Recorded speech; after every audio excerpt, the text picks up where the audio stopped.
हमें नुकसान दूसरों से नहीं पहुंचता है जितना अपनों से पहुंचता है।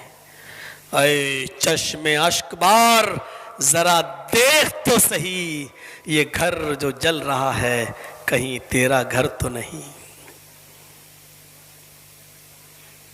इलेक्शनों में भी अपनों से नुकसान पहुंचता है। आने वाले चुनाव में आपके बंगाल में भी अपनों ही से नुकसान पहुंचेगा, अपने ही डिवाइड होंगे, अपने ही बटेंगे, देखिएगा।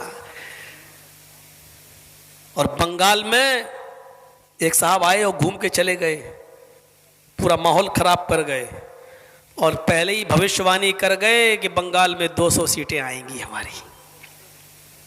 कितना भरोसा, कितना कॉन्फिडेंस, क्योंकि उनको मालूम है कि चुनाव तो हम जीतते नहीं हैं, वो तो मशीनें जितवाती हैं।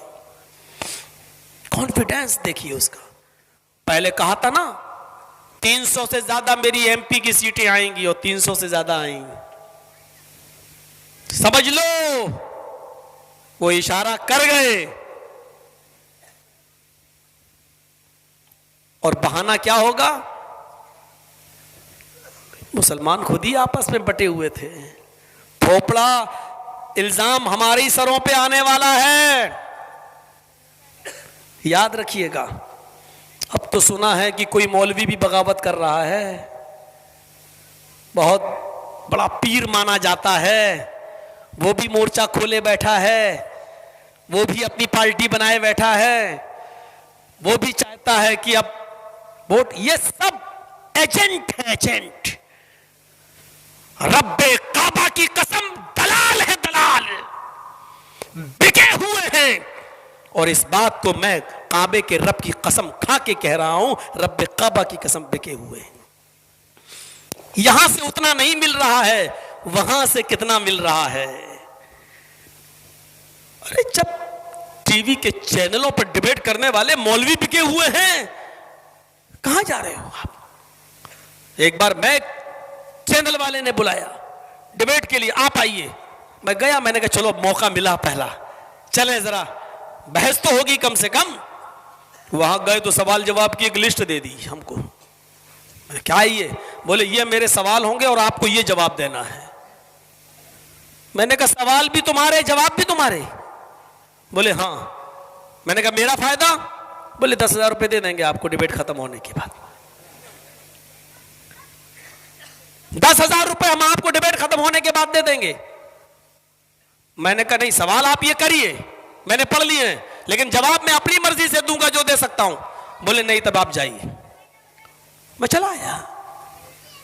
अब आप अंदाजा लगा सकते हैं, सवाल भी इनके, जवाब भी इनके। अब सुनिए, जितने भी आपके टीवी चैनलों पर डिबेट पे जितने भी आपको मुल्ला मौलवी दिखे, आप समझ लेना कि ये बिके हुए लोग हैं। 5,000 और 10,000 रुपए इनकी कीमत है। ये सवाल का जवाब वही देते हैं जो हुकूमत चाहती है, जो चैनल चाहते हैं, जो इस देश का प्रधानमंत्री चाहता है, ये वही जवाब देते हैं, बिल्कुल वही जवाब।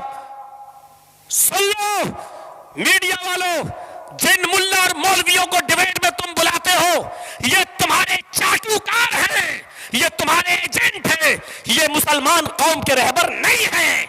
हम इनको अपना रहबर नहीं मानते हैं, ये हमारे ट्रांसलेटर नहीं है, ये हमारे तर्जुमान नहीं है। ऐसे मौलवी जर्जीज के बूट और तलवे के नीचे नहीं मानता इनको मैं अपना रहबर, नहीं मानता मैं इनको अपना कायद। ये तुम्हारे चाटुकार हैं, ये तुम्हारे नोटों की गड्डियों पर पलने वाले लोग हैं। और ऐसे मुल्ला और मौलवियों को मौलवी जर्जीज अपने पैर की जूते की ठोकर पे ठुकराता है, नहीं मानता इनको मैं अपना कौम का रहबर। हमें मालूम है क्या होता है।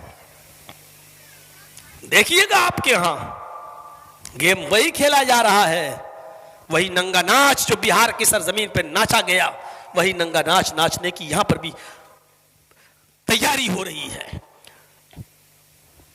बंगाल को भी गुजरात बनाने की तैयारी शुरू हो चुकी है।